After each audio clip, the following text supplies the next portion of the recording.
दो पुत्रों में उत्तानपाद की चर्चा हो रही है। उत्तानपाद का सीधा अर्थ है उत्तानाविष्टता पादः संततिर यस्य सः उत्तानपादः, जिसकी संतति संतान परंपरा विस्तृत हुई है। और एक अर्थ यह है उत्तानौ पादौ यस्य सः उत्तानपादः, पत्नी के सामने जिसके पैर ऊपर हो जाएं, शीर्षासन करने लगे, वो भी उत्तानपाद है। इनके जीवन में कुछ ऐसा ही दिखता भी है।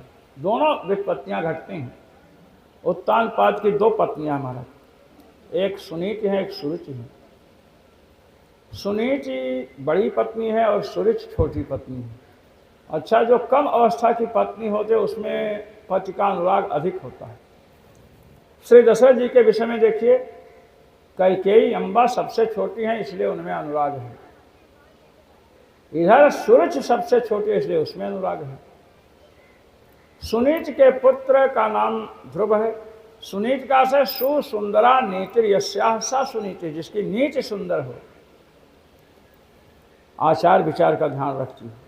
और सुरुचि, सु माने शोभना, रुचिर यस्याः सा सुरुचि, जिसकी रुचि खाने पीने की रुचि, आज पकौड़ी खाए तो कल पोहा, कल पोहा तो किसी दिन हलवा, किसी दिन कचौड़ी, ये इस प्रकार की जिसकी रुचि हो वो क्या है? सुरुचि है। खाने पीने में बहुत आगे। महाराज राज सिंहासन पर उत्तानपाद जी बैठे हैं और ध्रुव जी खेलते खेलते वहां पहुंचे। जब ध्रुव जी वहां पहुंचे तो महाराज उत्तानपाद ने देखा तो गोद में लेना चाहते हैं। तो गोद में लेने के लिए उत्तानपाद सिंहासन पर बैठे हैं तो इसे बुलाना चाहिए था ना। हिम्मत नहीं पड़ी पत्नी के डर से। किंतु ध्रुव अधिक समझदार थे, वो समझ गए। वो महाराज उनकी गोद में जा करके जब बैठने का प्रयास करने लगे तो महाराज सुरुचि ने डांटा उनको। सुरुचि ने कहा कि इस राज सिंहासन के अधिकारी तुम नहीं हो। यदि तुम्हें राज सिंहासन चाहिए तो भगवान की आराधना करो और उनकी आराधना करके मेरे उदर से जन्म लो, तब तुम इस सिंहासन के अधिकारी बन सकते हो। यह सुरुचि ने बहुत बड़ी भूल की। भगवान की आराधना करने के बाद आपके उदर से जन्म नहीं। भगवान की आराधना करने से तो जन्म मरण के चक्कर से छूट जाता है प्राणी। और तुम कह रहे हो हमारे पेट से जन्म लो, पेट में आना जाना बंद हो जाता है। यही भूल हुई और कहा कि तुम्हें इस पर बैठना है तो भगवान की आराधना करो। महाराज रोते रोते चले। 5 वर्ष के बालक हैं। माता सुनीति ने पूछा क्या बात है, तो सब बताए कि ऐसा ऐसा हुआ। कहे सुरुचि ने ठीक कहा, यदि तुम्हें उच्च पद की अभिलाषा है तो भगवान की आराधना करनी चाहिए। ध्रुव जी ने कहा कि छोटी माता ने भी यही बात कही, बड़ी माता भी यही बात कही। महाराज घर से निकल पड़े। 5 वर्ष का बालक है, महाराज घर से निकल पड़ा। और जब घर से निकले वन की ओर चल दिए हैं। भगवान के प्रिय भक्त देवर्षि नारद ने देखा तो महाराज सामने आ गए और कहे कि ध्रुव तुम 5 साल के हो। कि माँ ने कुछ कह दिया तो भूल जाओ उसको। कहे कि मैं क्षत्रिय हूँ। क्षत्रिय किसी की बात सह नहीं सकता, इसलिए हम लौटेंगे तो नहीं। खूब ठोंक पीट करके देख लिया कि चेला बनाने लायक है कि नहीं। देखे नहीं लौटेंगे, कहे ठीक है। द्वादशाक्षर मंत्र 12 अक्षर के मंत्र का उपदेश दिया, इसमें ओम है। अब कहते हैं कि प्रणव में जिसका उपनयन नहीं हुआ है, यज्ञोपवीत नहीं हुआ, उसका अधिकार नहीं है महाराज। तो जब ओम में प्रणव रहित यज्ञोपवीत रहित व्यक्ति का अधिकार नहीं है तो नारद जी ने इनको क्यों उपदेश दिया? क्योंकि 5 साल के हैं। क्षत्रिय बालक का यज्ञोपवीत 11वें वर्ष में होता है, ब्राह्मण का 8वें वर्ष में, क्षत्रिय का 11वें वर्ष में और वैश्य का 12वें वर्ष में। वैश्यों से तो यज्ञोपवीत चले गया। बनियों में अब शायद कोई पहनता हो। कुछ लोग हमारे संपर्क में हैं, 44 की 40 साल में उनका उपनयन मैंने कराया था। तो महाराज ये सब चला गया, उपनयन चला गया। उपनयन माने यज्ञोपवीत गया, मतलब गायत्री गई, और गायत्री गई मतलब ब्रह्मतेज गया, और ब्रह्मतेज नहीं है तो महाराज कोई भी किसी को दबा सकता है। अब नारद जी ने इन्हें 12 अक्षर वाला मंत्र दिया। पहला अक्षर ओम है, दूसरा अक्षर नमो है, पद पहला पद ओम, दूसरा पद नमो, तीसरा पद भगवते, और चतुर्थ पद है वासुदेवा। और कहा कि इसको जाकर जप करो। मधुबन में गए हैं महाराज, मधुबन में मथुरापुरी, लवणासुर यहीं का राजा था। अब वहाँ गए तो नारद जी ने मंत्र बताया, तो इसके साथ साथ विधान बतला दिया है, प्राणायाम, अंगन न्यास, करण न्यास। न्यास के बिना जो मंत्र जपता है वो विघ्नों से अभिभूत हो जाता है, उसे विघ्न बहुत परेशान करते हैं। क्योंकि जो मर्म स्थान है, जैसे सिर है, आँख है, कंठ है, हृदय है, ये नाखून, उंगलियां, पैर, ये सब मर्म स्थान है। अब नाखून, इसमें कोई कांटा घुस जाए ना नाखून में, बड़ा दर्द होता है। आँख में कुछ कीड़ा पड़ जाए छोटा सा तो बड़ा दर्द होता है। तो न्यास की आवश्यकता होती है, न्यास के साथ मंत्र होता है। महाराज मधुबन में गए और जप करने लगे। 5 वर्ष के ध्रुव जी हैं।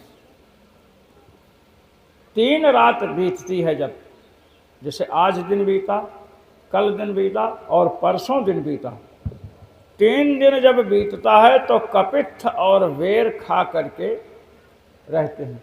तीसरे दिन खाते हैं, भोजन करते हैं। 5 साल का लड़का तीसरे दिन भोजन कर रहा है, आप सोचिए।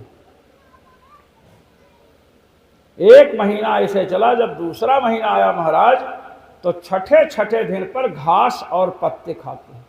जो सूखे पत्ते गिर जाते हैं उन्हें, और घास, हरी कोपलें लेते हैं, खा जाते हैं। ये दूसरे महीने भजन किया। भोजन पर नियंत्रण करना होता है। माला जप रहे हैं और कोई ला करके जो है रख दिया कुछ। एक छोटा बच्चा था तो जप कर रहा था गायत्री का। अब किसी ने आकर के भगवान के सामने लड्डू रख दिया, 1 केजी, 1 किलो। अब वो जप रहा, देख रहा इसे, जीभ आगे पीछे कर रहा। गुरु माता ने देखा, कहा ये लड़का ऐसा क्यों कर रहा है, ऐसा क्यों कर रहा है, जीभ निकाल रहा है आगे पीछे। तो एक लड़के ने बताया कि जो लड्डू रखा है ना, वैसे तो खा नहीं पा रहा है, तो जीभ से ऐसे ऐसे मन मन में खा रहा है। समझे? नाम नहीं बताऊंगा, समझ रहे हो? नमवा नहीं बताएंगे, और ये नहीं, ये तीनों नहीं है, ये भी बता दूं, ये लोग नहीं है। तो महाराज इसीलिए कहा गया जब जप करिए तो आंख बंद करके कीजिए। आंख बंद करें, कहीं आंख बंद के जप कर रहे हैं, सांप बिच्छू आ जाए तब? हाँ आता है। हम लोग नर्मदा तट पर थे, रात को जब करते थे तो लाइट बुझा दे, इनको मैं बता चुका हूँ।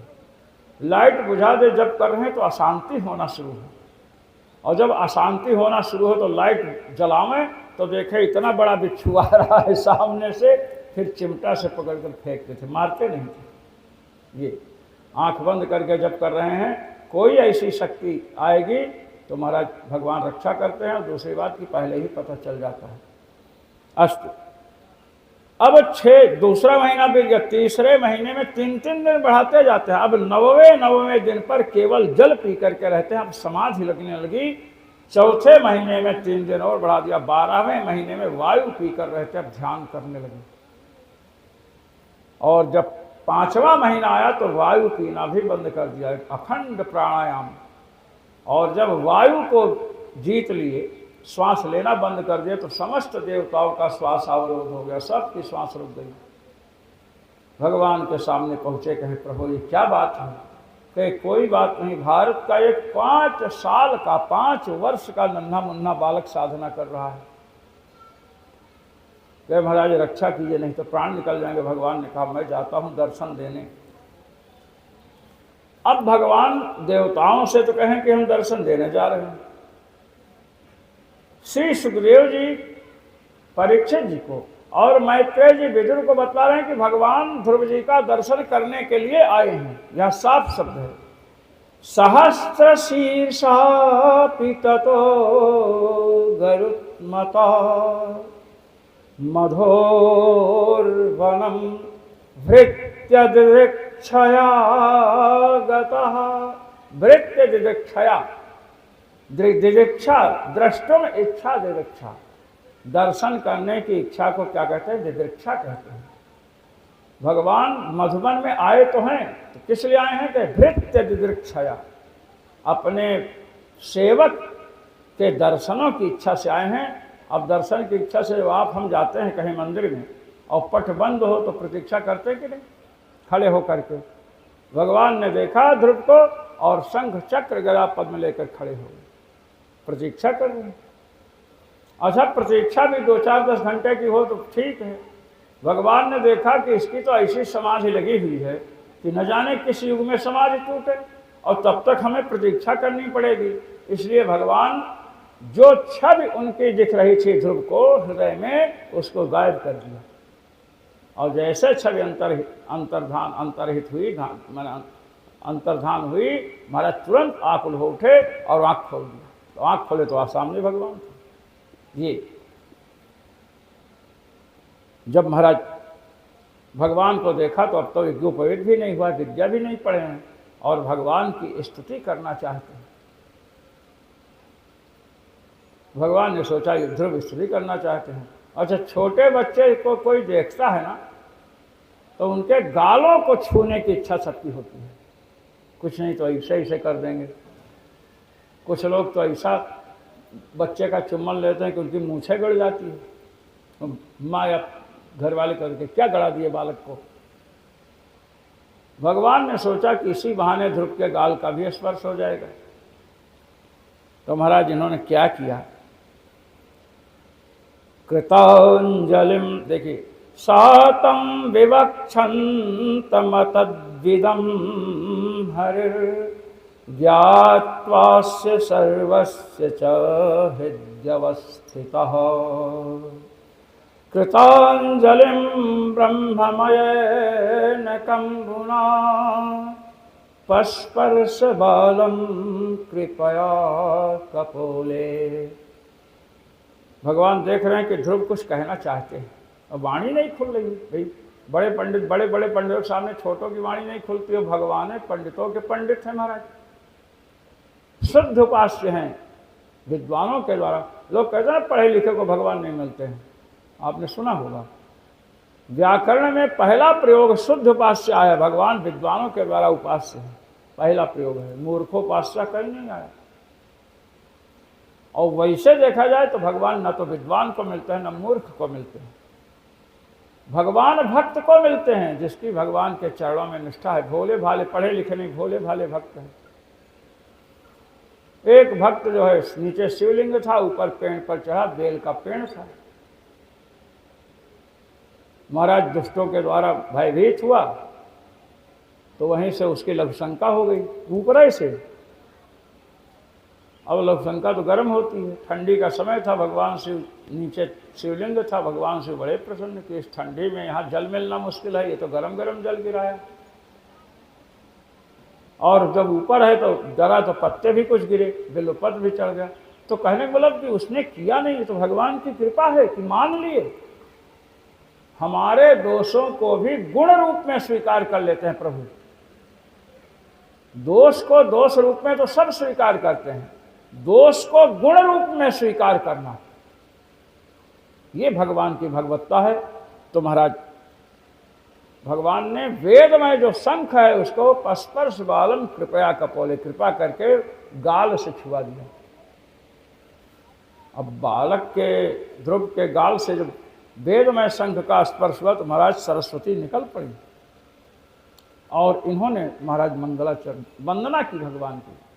योऽन्तः प्रविश्य मम वाचमिमां प्रसुप्तां संजीवयत्यखिल शक्तिधरः स्वधाम्ना अन्यांश्च हस्तचरणश्रवण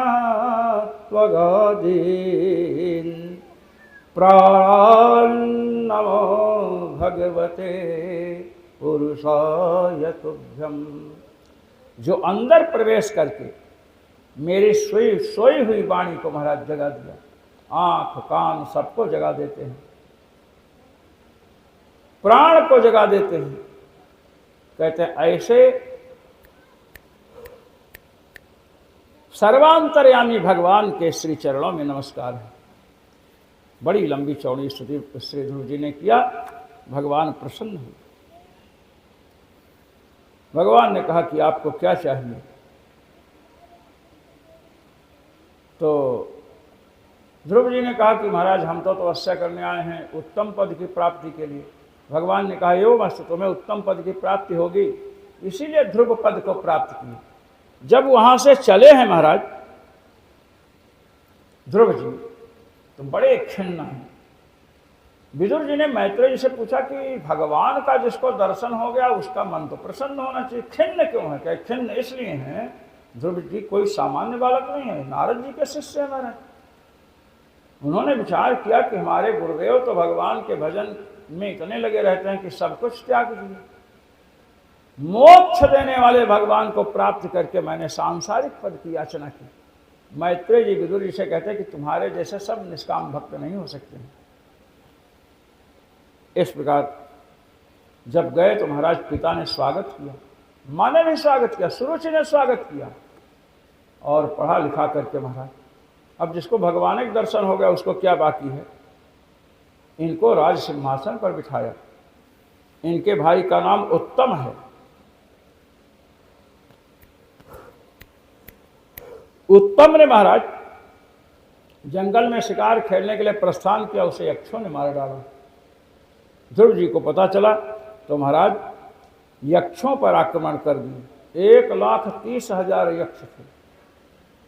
उधर से वे युद्ध करने आए।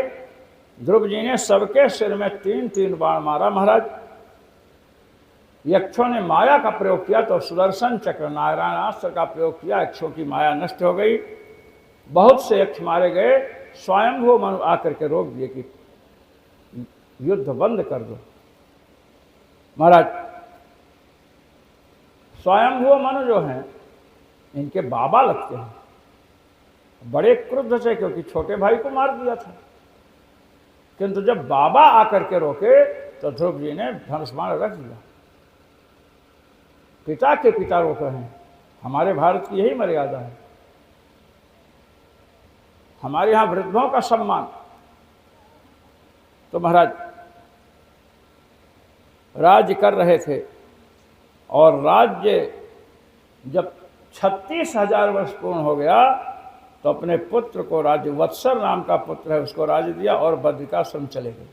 बद्रिकाश्रम तपस्या करने के लिए। अब प्राचीन वर्ष के नाम के एक राजा हैं, इन्हीं के वंश में उन्होंने समुद्र की पुत्री शतद्रुत से विवाह किया और 10 पुत्र पैदा हुए जिनका नाम प्रचेता है। प्रचेता नाम है। अब महाराज ये प्रचेता गण जो है ना, ये तपस्या करने के लिए गए। 10 समुद्र तट पर पहुंचे तो देखे कि वहां से शंकर जी निकल रहे हैं। महाराज शंकर जी को प्रणाम किया। शंकर जी को प्रणाम किया तो शंकर जी ने इन्हें रुद्र गीत का उपदेश दिया है और कहा इसी का जप करो। हमारा रुद्र की गीत का जप कर रहे हैं। अब रुद्र गीत का जप कर रहे हैं। अच्छा, ध्रुव जी जब बद्रिकाश्रम गए तो वहाँ तपस्या करते हुए इन्होंने भगवान के धाम को प्राप्त किया। जब भगवान के धाम जाने लगे रथ में बैठने के लिए तो काल देवता आए। काल देवता ने कहा संसार में जो भी आता है उसको मैं स्पर्श करता हूँ। देवता दैत्य दानव ऋषिमुनि कोई भी हो, आप रथ में बैठना चाहते हैं विमान में, अब इसमें बैठने वाला कुछ दिख नहीं रहा है। तो ध्रुव जी ने कहा क्या कहना चाहते हैं? कहे कि मैं काल हूँ, मैंने बहुत प्राणियों का वध किया है। मैं सोचता हूँ आप जैसे भगवत भक्त के चरण का स्पर्श प्राप्त हो जाए तो मैं भी पुनीत हो जाऊँ, पावन हो जाऊँ। काल देवता के मस्तक पर पैर रखकर महाराज विमान में चढ़े। ये है भगवत भक्त का प्रभाव। काल के सिर पर पैर रखता है भक्त। अब इनके वंश में महाराज एक महाराज अंग हुए हैं। महाराज अंग बहुत बुद्धिमान और बड़े धर्मात्मा हैं। इन्होंने महाराज यज्ञ किया और यज्ञ में देवता लोग भाग लेने के लिए नहीं आए। पहले देवता भाग लेने के लिए आते थे, अपना अपना भाग जब नहीं आए तो महाराज अंग ने ब्राह्मणों से कहा क्या कारण है, कोई दिखाई नहीं पड़ रहा है। अरे कहे एक पाप है आपके अंदर और उस पाप के कारण आपको संतान नहीं हो रही। महाराज संतान जब अधिक पाप होता है तो नहीं होती है, और जिसके खाने को नहीं मिलेगा उसके कई लड़के होते हैं। ये भी आप देखिए, क्योंकि कष्ट भोगने का संस्कार अनेक लोगों का होता है, लेकिन अच्छी संपत्ति के उपभोग का अधिकार या पुण्य बहुत कम लोगों को होता है। जब ऋषियों ने कहा कि आपका एक पाप है जिसके कारण संतान नहीं हो रही है, तो इन्होंने उस पाप को नष्ट करने के लिए एक यज्ञ किया। महाराज यज्ञ में एक पुरुष निकला और उसके हाथ में खीर है, पायस, और उस खीर को कहा कि अपनी पत्नी को खिला देना। पत्नी को खीर खिलाए, गर्भाधान संस्कार हुआ, एक लड़का पैदा हुआ जिसका नाम वेन है। अत्यंत दुराचारी लड़का है। अब विचारणीय बात यह है कि यज्ञ हुआ, यज्ञ के प्रसाद, यज्ञ से जो पुरुष प्रकट हुआ जिसने खीर दिया, उस खीर को खाने के बाद जो संतान हुई वो धर्म विरुद्ध कार्य करती है। छोटे छोटे बच्चों को पकड़कर कुआं में, तालाब में डुबो देना, सब संतुष्ट हैं। प्रश्न ये हुआ कि ऐसा क्यों हुआ। अच्छा, जब अपने यहाँ शादी विवाह करते हैं ना, तो बैकग्राउंड किस कुल की कन्या है, वहाँ क्या होता है, सब विचार करते हैं कि नहीं। लड़की पक्ष में पिता उता कैसे हैं, भाई भाई, चोर डाकू बदमाश तो नहीं है, महापापी तो नहीं है, विचार होता है। ये क्यों विचार करना आवश्यक है, ये आपको यहां से बताया जाएगा। महाराज अंग का जो विवाह हुआ तो इनके जो ससुर हैं, इनकी पत्नी का नाम सुनीता है और सुनीता के पिता का नाम है मृत्युदेव, मृत्यु। अब ये मनुष्य नहीं है और न देवता हैं, ये महाराज असुर हैं। मृत्युदेवो यमभ्राता वेन माता महोसुरः, असुर है महाराज। तो असुर की कन्या के साथ अंग महाराज का विवाह हुआ। तो यज्ञ के खीर खाने से भी नाना का प्रभाव पड़ा है दौहित्र पर, लड़की के लड़के पर, इसलिए महाराज पापी हो गया। इसलिए हमारे यहाँ कहते हैं कि लड़की पक्ष को देखना चाहिए कैसा कुल है।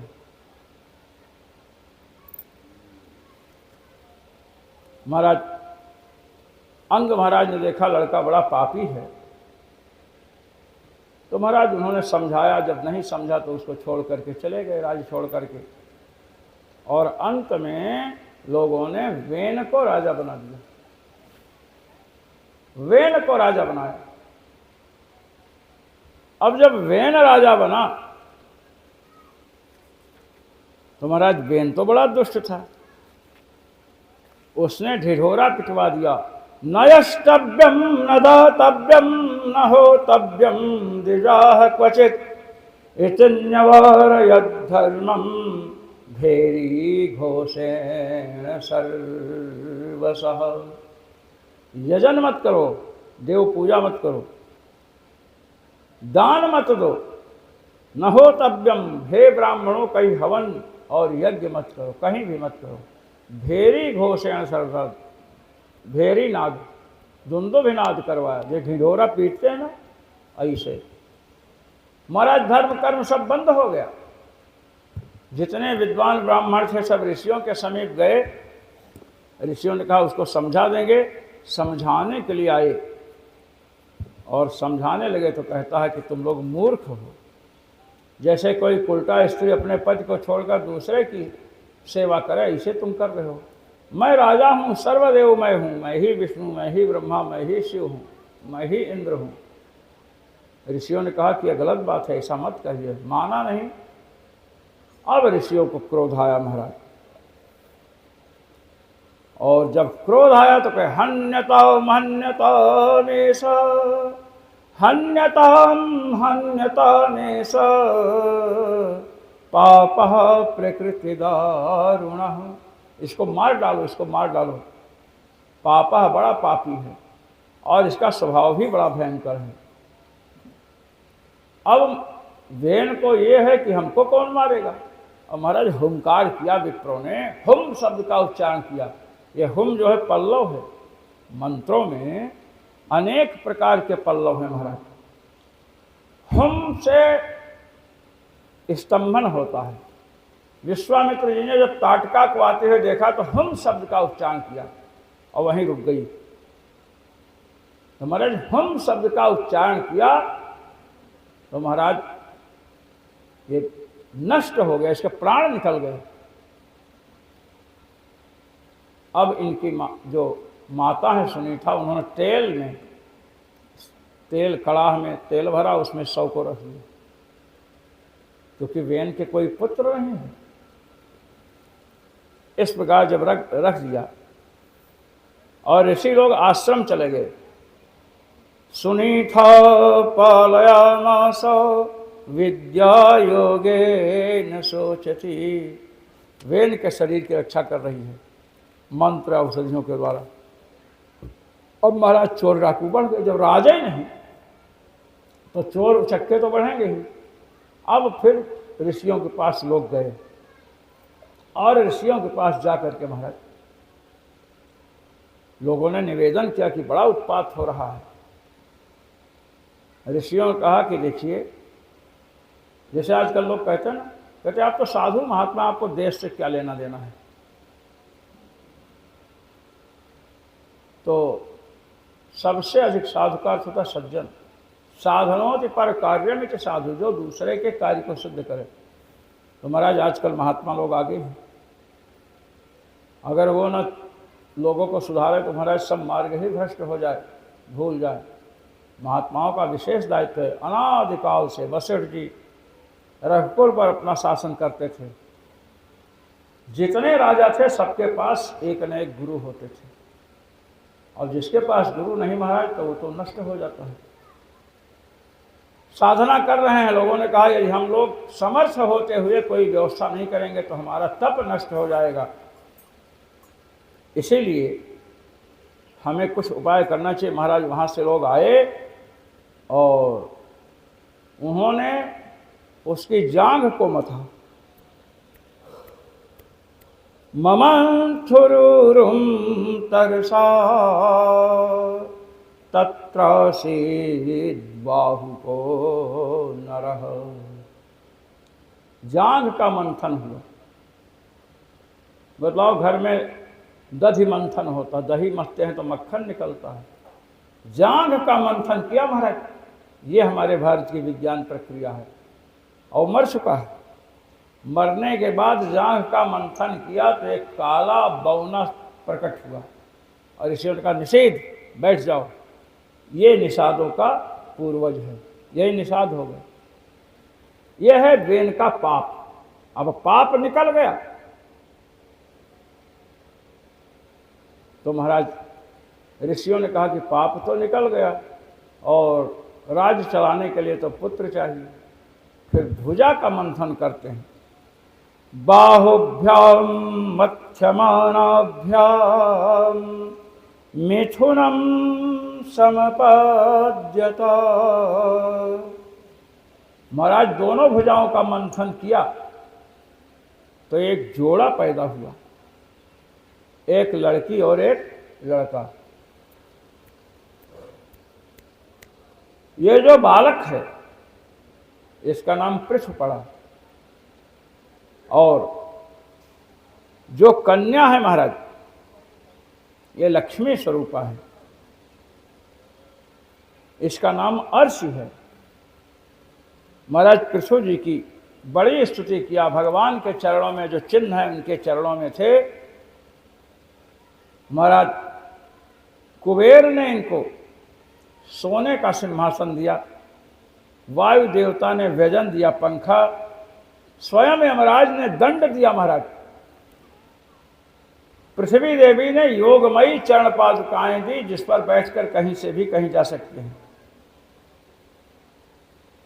और नदी, पर्वत और नदियों ने महाराज सुंदर मार्ग दिया, कहीं भी आपके रथ की गति नहीं रुकेगी। और पृथु जी की स्तुति महाराज कर रहे हैं। पृथु जी ने कहा कि अभी तक हमने कुछ किया ही नहीं, आपकी स्तुति फालतू है।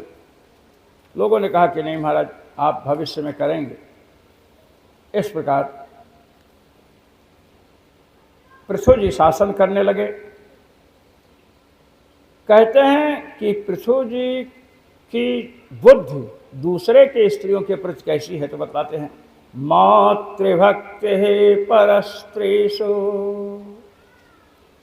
पत्न्यामर्थ इवात्मनः प्रजासो पितृवत् स्निग्धः किंकरो ब्रह्मवादिनां। दूसरे की स्त्रियों में महाराज माता जैसे भक्ति है, माता समझते हैं, और पत्नी को आधा शरीर समझते हैं। अर्ची के साथ विवाह हुआ है, लोग कहते हैं ना अर्धांगिनी है। अर्धांगिनी का मतलब आधा अंग, पत्नी, हमारा आधा अंग पत्नी का है। एक महात्मा थे तो उनके 2 शिष्य थे। तो महात्मा जी ने देखा दोनों आपस में लड़ते हैं, तो उन्होंने शरीर बांट दिया। दाएं पैर की पूजा और दाएं पैर की सेवा श्यामदास करेंगे, बाएं पैर की रामदास। महाराज एक दिन गुरुजी करवट लेकर सो रहे थे, तो दूसरे शिष्य का, मैंने एक पैर पर दूसरा पैर था, तो जिसके पैर पर पैर था वो कहा, अच्छा हमारे वाले पैर पर श्यामदास का है, रामदास का पैर। उठाया डंडा, बड़े जोर से मारा उस दूसरे वाले पैर पर। महाराज गुरुजी चिल्लाए, तो जिसके पैर को लगा था बटने में, जिसका हिस्सा था, वो दौड़ करके अरे कहा तुमने हमारे वाले पैर को मारा, उसने उसके वाले पैर को मारा। अब वो एक दूसरे के पैर को मार रहे हैं। गुरुजी चिल्ला रहे हैं, गांव वाले आए, अरे कहे तुम बड़े मूर्ख हो, ऐसे तो गुरुजी को मार डालोगे कि हमारा पैर तुम्हारा पैर, पैर तो गुरुजी का है। तो ऐसा नहीं, कहते पत्न्याम अर्ध इवात्मनः, पत्नी को अपना आधा अंग समझते हैं। और प्रजा सुपितृवत् स्निग्धा, प्रजा को पिता के समान, जैसे पिता अपने पुत्र को मानता है वैसे प्रजा को मानते हैं महाराज। किंकरो ब्रह्मवादी नाम, जो ब्रह्मवेत्ता महापुरुष हैं, भजन साधन करने वाले, उन महापुरुषों का अपने को सेवक समझते हैं। इस प्रकार महाराज उनका शासन चल रहा है। अच्छा, इनका शासन किस पर नहीं चलता है? अन्यत्र ब्राह्मण कुलादन्यत्र अच्युत गोत्रता। अच्युत गोत्र, महात्माओं का अच्युत गोत्र होता है। अच्युत गोत्र वालों पर और ब्राह्मण कुल पर शासन नहीं करते, क्योंकि ये स्वयं सुधरे लोग हैं। इस प्रकार महाराज अब पृथु को पुत्र कहते हैं। पृथु का अर्थ होता है प्रथयति विस्तारयति स्वकीयम यशः इति पृथु, जो अपने यश का विस्तार करें। ये आदि राज हैं, इनके पहले पुर नगर ग्राम नहीं थे। इन्होंने ऊबड़ खाबड़ पृथ्वी को सही करवाया और महाराज पुर नगर आदि इन्होंने बसाए हैं, इसलिए इनको आदिराज कहते हैं। इन्होंने महाराज, इनके पिता वेन चले गए थे पुत नाम के नरक में। पुत एक नरक है और पुत नरक में माता पिता जाते हैं, और सभी माता पिता नहीं जाते जो पाप करते हैं। और पुत नाम के नरक में गए हुए माता और पिता का जो उद्धार करके वहाँ से निकाल सके उसे पुत्र कहते हैं। पुतः पुत नाम कात नरकात त्रायते रक्षत इति पुत्र, वही पुत्र कहलाने का अधिकारी है। और दिन भर लड़ते रहें तो लड़के हैं ही। तो महाराज वेन का उद्धार किया। एक दिन बैठे थे, प्रजाजन आए, लोगों से पूछे क्या बात है कि महाराज पृथ्वी पर जो बोते हैं खा जाती है, कुछ मिलता नहीं। सब लोगों ने आकर शिकायत की तो पृथ्वी पर कुपित हो गए और धनुष पर बाण चढ़ा करके महाराज पृथ्वी पर शासन करना चाहते हैं। तो पृथ्वी ने कहा कि आप हमें क्यों मारना चाहते हैं? सतम जिघांससे कस्मात् दीनानां किल्बिषाम् अहनिश्चत् कथं योऽसं धर्मज्ञ इति भवन्। देखिए, धर्मज्ञ इति यो मतः अहनिश्चित कथम योसाम कह रही है कि आप हमको क्यों मारना चाहते हैं? क्योंकि मैं दीन हूं। पृथ्वी कह रही हैं अकृत किल्बिषाम, मैंने कोई पाप नहीं किया है और स्त्री रूप में हूं। पृथ्वी गोरूप धारण कर रखी है, कह रही मैं स्त्री हूं, स्त्री हैं इसलिए हमें मार नहीं सकते आप। और आप धर्मज्ञ हैं, स्त्री वध निषिद्ध है महाराज। स्त्री को जान से मारने नहीं चाहिए। तो कहे कि स्त्री को दंड देना हो, पत्नी को, तो कहते पत्नी को दंड देना हो तो मारने पीटने की, झगड़ा लड़ाई करने की जरूरत नहीं है। अरे कहे तो फिर कैसे काम बनेगा कि पत्नी दंड पृथक शय्या, आप उससे कहो तुम अपना बिस्तर अलग लगाओ जा करके, बस यही सबसे बड़ा दंड है पत्नी के लिए। हमारे ऋषिगण कहते हैं पत्नी पर हाथ मत छोड़िए, अगर कह दिए कि अपना बिस्तर अलग लगाओ, यही वो सबसे बड़ा अपमान समझेगी, तुरंत मुँह खोलेगी। हम सब समझती हैं, कोई दूसरे की व्यवस्था कर रखे हो, ऐसे बोलेगी महाराज, कभी नहीं छोड़ सकती। नारी दंडा पृथक शय्या। महाराज एक व्यक्ति की पत्नी हमेशा ही उल्टी चले, हमेशा। वो कहा कि एकादशी है, व्रत करेंगे, चावल नहीं बनेगा, वो कहा चावल ही बनेगा। परेशान हो गए, एक महात्मा के पास गए। महात्मा जी से कहे महाराज हम गृहस्थ हैं, पत्नी से परेशान हैं। महात्मा जी ने कहा कि ये कोई नई बात है, हम भी तो परेशान थे, घर छोड़ करके बाबा बन गए। तो कहे महाराज घर में रहते हुए हम क्या करें? कहे पत्नी से क्या परेशानी? कहे हम कहते हैं पूरब चलो तो कहते नहीं पश्चिम चलेंगे। कहे ये तो कोई परेशानी नहीं है। कहे क्यों महाराज? हम कहते हैं भोजन दो, कहते नहीं देंगे। हम कहते हैं पूजा पाठ करो, कहते नहीं करेंगे। हम जो कहे मतलब जो कहते उसका उल्टा करते हैं। कहे हाँ। कहे तो क्या समस्या है? तुम्हें एकादशी करनी है, कहो एकादशी नहीं करेंगे। उल्टे करेगी, कहे तो गए, कहे एकादशी नहीं करेंगे, कहे करेंगे, व्रत ही करेंगे। कहे हम सवेरे नाश्ता नहीं करेंगे। तुम कैसे नहीं करोगे? हम तुम्हारी पत्नी हैं, आधा अंग है, करना पड़ेगा। अब महाराज अच्छा जीवन चलने लगा। एक दिन कहीं नहाने गए और वहाँ पानी अधिक था। अब वो महात्मा वाला न्याय भूल गए। कहे आगे मत जाना, डूब जाओगी। कहीं हम आगे जाएंगे, और याद डूब गई। पत्नी डूब गई। जब पत्नी डूब गई तो उसके शव को लेने के लिए पंडित जी ऊपर जा रहे थे, जहाँ से पानी नीचे आ रहा था।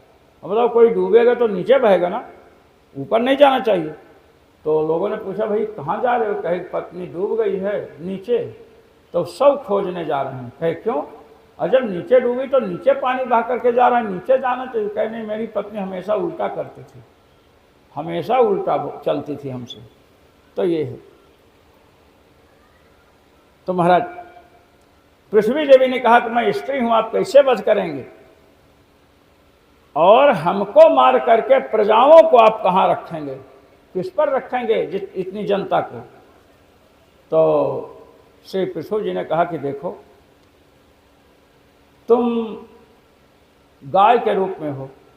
अब गाय खाती है रोज अच्छी अच्छी घास, और दूध देने के समय बदमाशी करे तो उस पर शासन करना ही पड़ता है, 2-4 दंड जमाना पड़ता है। तुमने संपूर्ण बीजों को खा लिया है, जो कुछ बोया गया सब हजम कर गई, इसलिए तुम्हारा दोष है, तुम्हें मारूंगा। रही बात तुमने कहा कि प्रजा को कहाँ धारण करोगे? मैं अपने ब्रह्म तेज से, पृथ्वी जी ने कहा मैं अपने तेज से, दिव्य तेज से प्रजा को धारण करूंगा। इस प्रकार जब कहा तो पृथ्वी देवी ने नमस्कार किया। पृथ्वी देवी ने नमस्कार किया, कहा महाराज संसार में आपके पिता के मरने के बाद इतने लोग दुष्ट हो गए थे, इसलिए मैंने सब बीजों को छिपा दिया। अब मेरा दोहन किया जाए। दोहन करेंगे, गाय के रूप में हूँ, बछड़ा बनाकर दोहन किए, सब औषधियाँ मिलेंगी। महाराज पृथु जी ने स्वयं पृथ्वी के वचन को सुन करके भगवान मन को बछड़ा बनाया और समस्त धान्यों को दोह लिया जो पृथ्वी देवी छिपाई थी। ऐसे ही ऋषियों ने, दैत्यों ने, दानवों ने, सबने किया। पृथु जी यज्ञ कर रहे हैं महाराज। यज्ञ में देवराज इंद्र ने महाराज देखने किया। इनके लड़के ने अत्र इसके कहने पर घोड़े को लौटाया। साधु महात्मा का वेश धारण करने 2 बार हुआ, तीसरी बार में जो है स्वयं कुपित हो गए। 100वां अश्वमेध यज्ञ चल रहा है और 100 अश्वमेध यज्ञ होगा तो ये क्या हो जाएंगे? इंद्र का सिंहासन पाने के अधिकारी हो जाएंगे। इंद्र का एक नाम शतक्रतु है। शतक्रतु, शत माने 100, क्रतु माने यज्ञ हो जिसके। अच्छा, आजकल किसी का नाम माता प्रसाद शुक्ल है तो एमपी शुक्ला कहते हैं ना। माता का MATA, माता का यम ले लियो, PRASHAD या SAD, पी लिए MP शुक्ला। ये परंपरा नई परंपरा नहीं, ये पहले से चल रही है। शतक्रतु इंद्र का नाम है, शतक्रतु। अब शत का पहला अक्षर क्या है? सा, उसको रखिए। और क्रतु का पहला अक्षर क्या है? क्रा। सा और क्रा को जोड़िए, क्या हुआ? शक्र। शक्र माने इंद्र। समझे ना? ये प्रक्रिया पहले से चल रही है, अब समझने की बात है। तो महाराज इंद्र को देख करके महाराज धनुष उठाया, और जब पृथु जी ने धनुष उठाया तो ऋषियों ने मना कर दिया कि नहीं, यजमान केवल यज्ञ में जो पशु विहित हैं उन्हीं का वध कर सकता है, दूसरे का नहीं।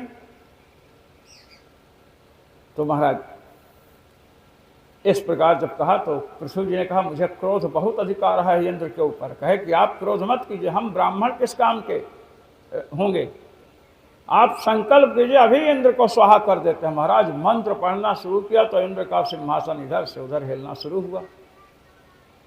ब्रह्मा जी आते हैं। अरे ब्रह्मा जी ने कहा ये इंद्र है, ऐन्द्र याग है, इंद्र देवता है यज्ञ के, और यज्ञ भगवान का स्वरूप है। यज्ञो वै विष्णु, आप भगवान के स्वरूप को ही नष्ट करना चाहते हैं, ऐसा मत किए। रोक दिया महाराज।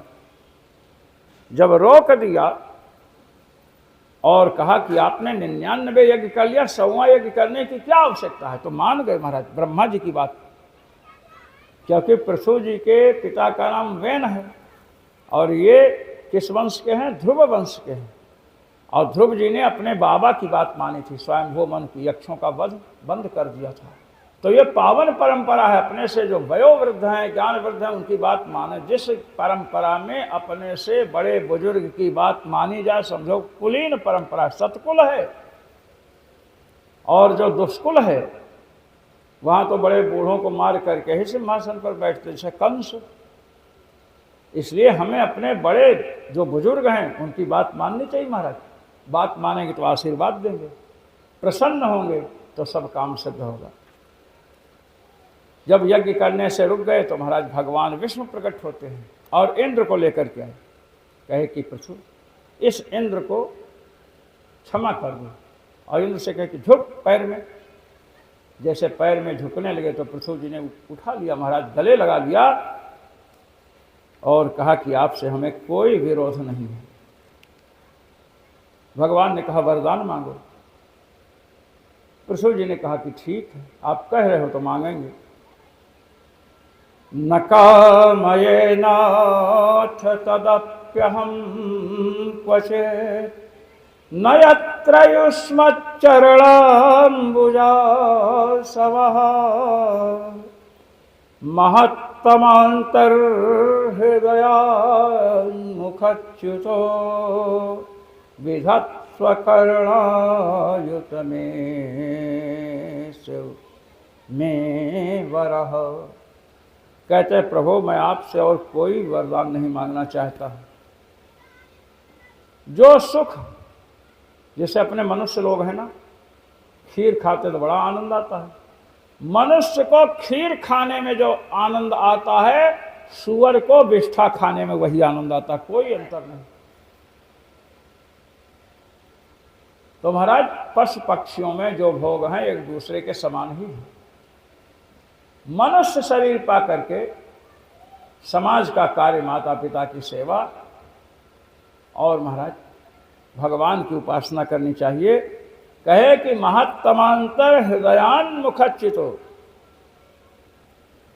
महात्माओं का जो हृदय है ना, जिसमें भगवान रहते हैं, ऐसे महापुरुषों के मुख से निकली हुई जो भगवान आपकी कथा, उसे मैं सुनूं, और उसके लिए मुझे विधत्व करणायुतम, आयुत माने 10,000 कान बना दीजिए। अब आप सोचो कि किसी के शरीर में 10,000 कान बनाया जाए तो कोई जगह बचेगी खाली? नहीं बचेगी। अर्थात जो 2 कान हैं, इन्हीं में 10,000 कानों की क्षमता दे दीजिए, ये वरदान मांगा। भगवान ने कहा एवं मस्त। कृष्ण जी अपनी प्रजा को उपदेश देते हैं, महाराज ये राजतंत्र है। राजतंत्र को लोग कहते हैं कि बहुत गड़बड़ था। गड़बड़ तो कोई भी तंत्र हो सकता है दोष आने पर। राजतंत्र, महाराज कृष्ण अपनी प्रजा को उपदेश देते हैं, प्रतिदिन उपदेश होता है, सत्संग होता है। और महाराज सनकादिक इनके समीप आए, सनकादिकों ने इन्हें ज्ञान का उपदेश दिया। और पृथु जी जब सनकादिकों का दर्शन किए तो कहते हैं अधनापि ते धन्या साधवो गृह में घिनः यद्गृहाहर्हवर्याम्बो तृणभूमि स्वरा स्वरा। अधनापि ते धन्या, जो धनहीन हैं वो भी धन्य हैं। धन्य अर्थात धन से युक्त है। क्यों? कहते कैसे हैं? साधवो गृह में धिना, गृहस्थ होते हुए भी वे साधु हैं। गृह में धिना साधवा, घर में रहते हुए, गृहस्थ में रहते हुए भी वे साधु हैं। कैसे? घर में रहते हुए साधु कैसे हैं? कहते हैं यद गृह, जिनका घर, पानी वानी पिलाओ भाई।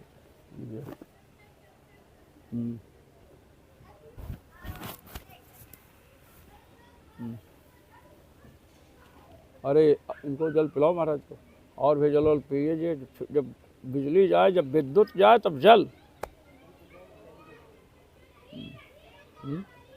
चल रहा है, आज चलेगा।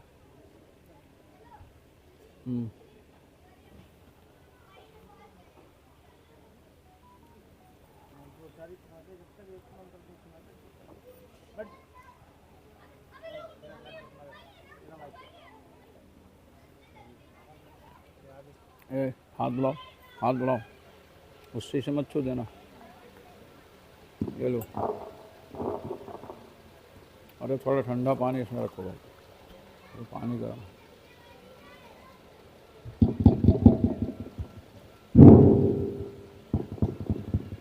परमहंस जी महाराज जो थे, जब उनको बोलने को दिया गया तो माइक को फूंके ऐसे, तो लोग हंसने लगे।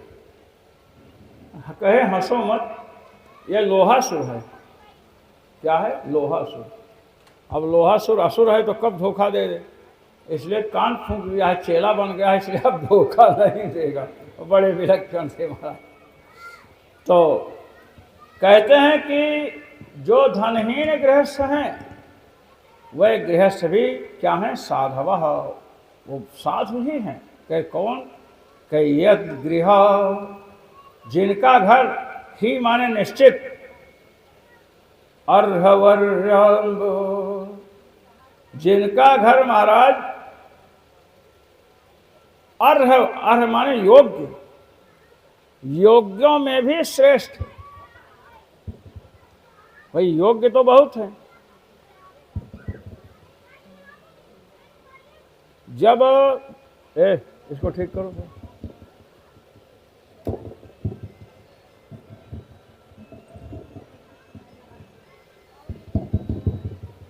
जिनका घर जब, हाँ, देवर्षि नारद को जब आकाशवाणी हुई तो उस आकाशवाणी ने कहा था, एतदर्थम तु सत्कर्म सुरर्षे त्वं समाचर।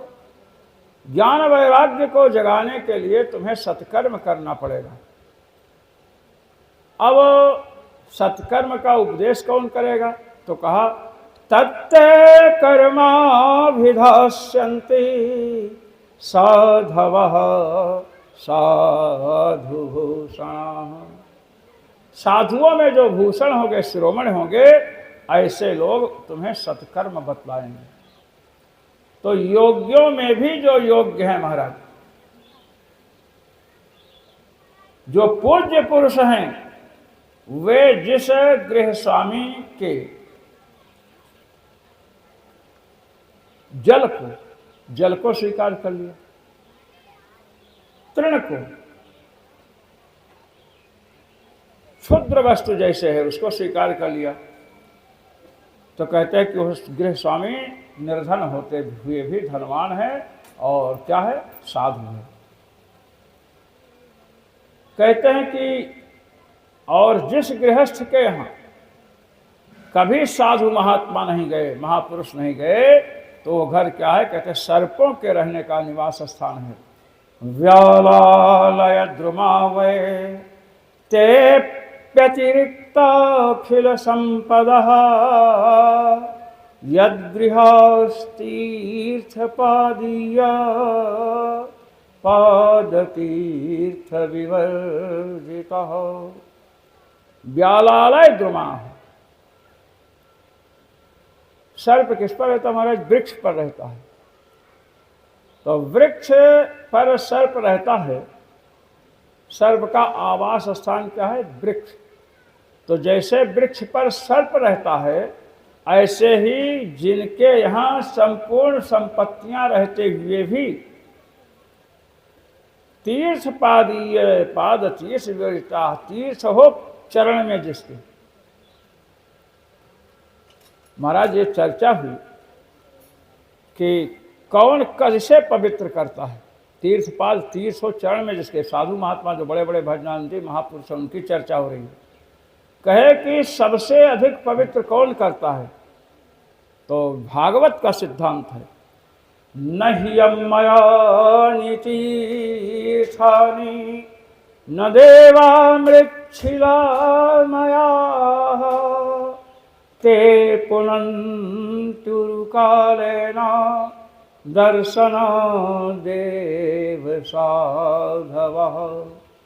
कहते हैं कि जो मंदिरों में आप जाते हैं, तीर्थों में जाते हैं, तो तीर्थों को केवल जल मत समझिए।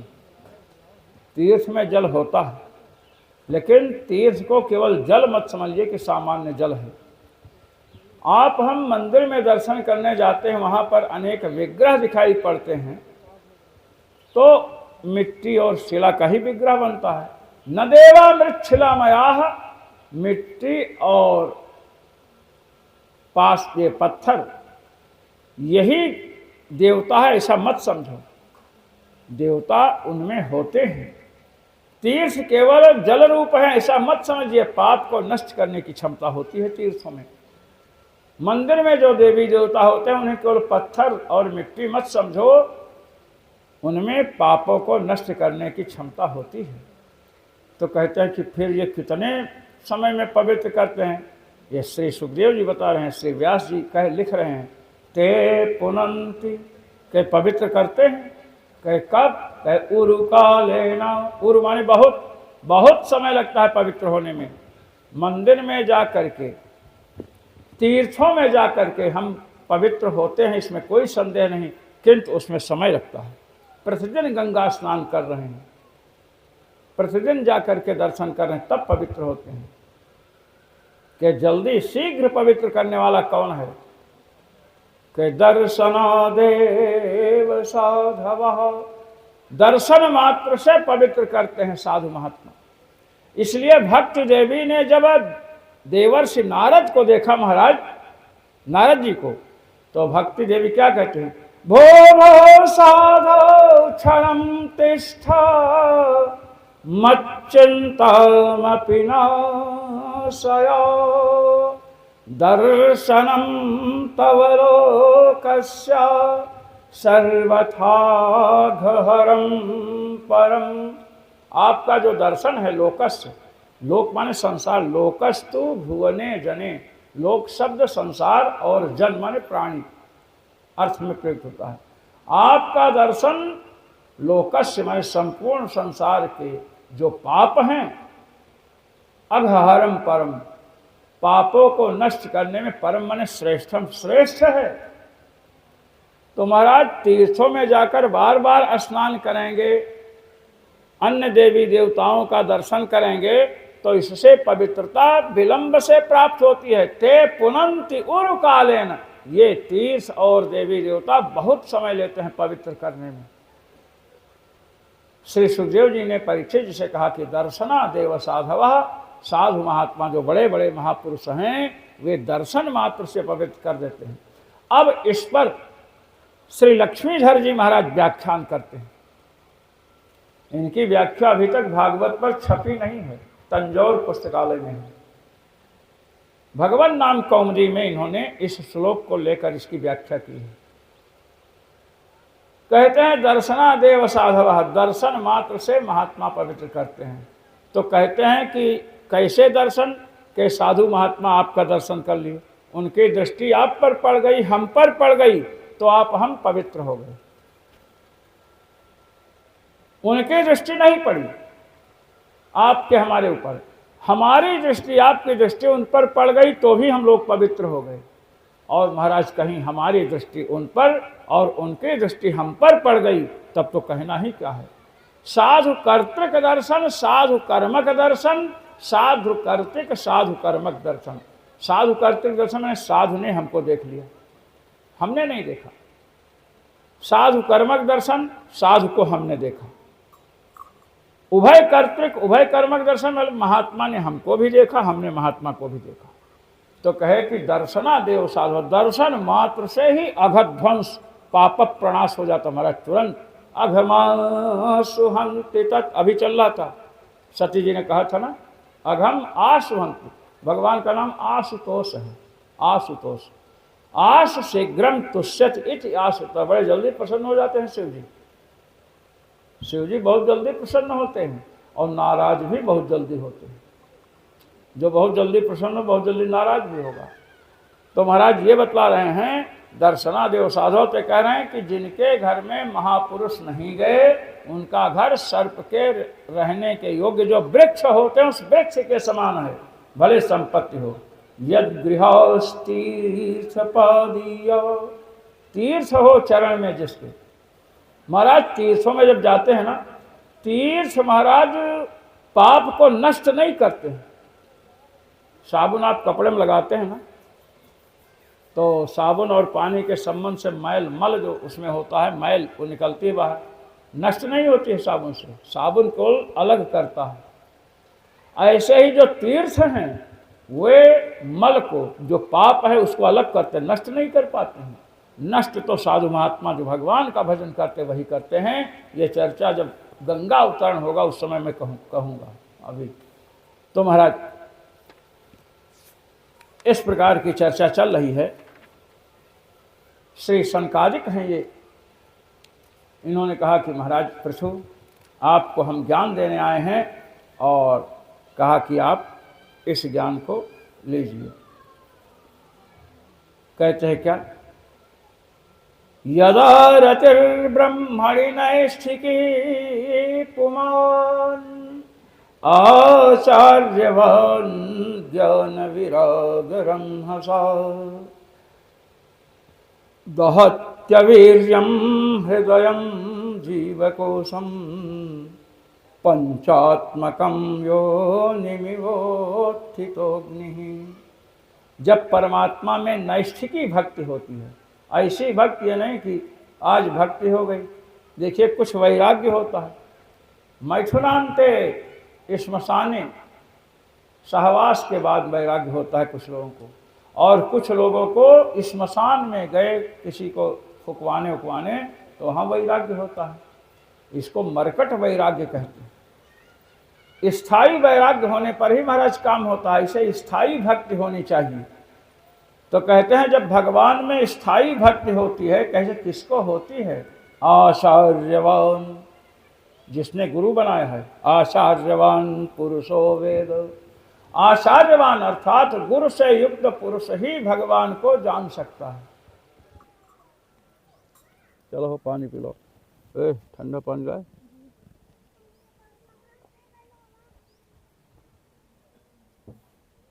देखो सबसे छोटे ब्रह्मचारी हैं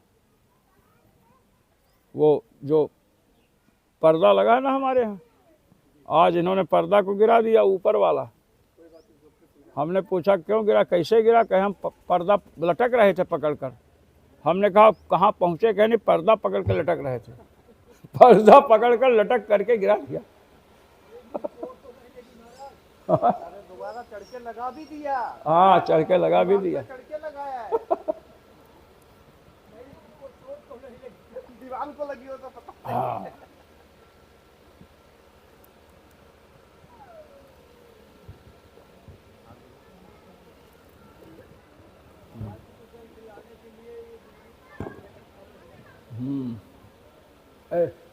चलो जा, एक तो भर करके लाए हैं। अब ये लोग 12 साल के हैं महाराज। ये 10 में आए थे, अब 11 के हो गए। हाँ, जब भगवान में स्थायी भक्ति होती है, और कब होती है? कहते आचार्यवान पुमान। प्राणी जब आचार्यवान हो, धनवान कौन होता है? जिसका धन होता है। आचार्यवान किसके होगा? जिसके आचार्य होंगे, गुरु होंगे। आचार्यवान पुरुषो वेद। भगवान वेद का उद्घोष है, वेदांत उपनिषद का उद्घोष है कि जो आचार्यवान है वही जान सकता है। ज्ञान विरागरम हसा। ज्ञान और वैराग्य के तेज से, वेग से, दहत्यवीर्यम हृदयम जीवकोशम। हृदय में जीव का निवास है महाराज। हृदयवारे अयम आत्मा प्रतिष्ठिता। वेदांत का उद्घोष है कि हृदय में आत्मा का निवास है।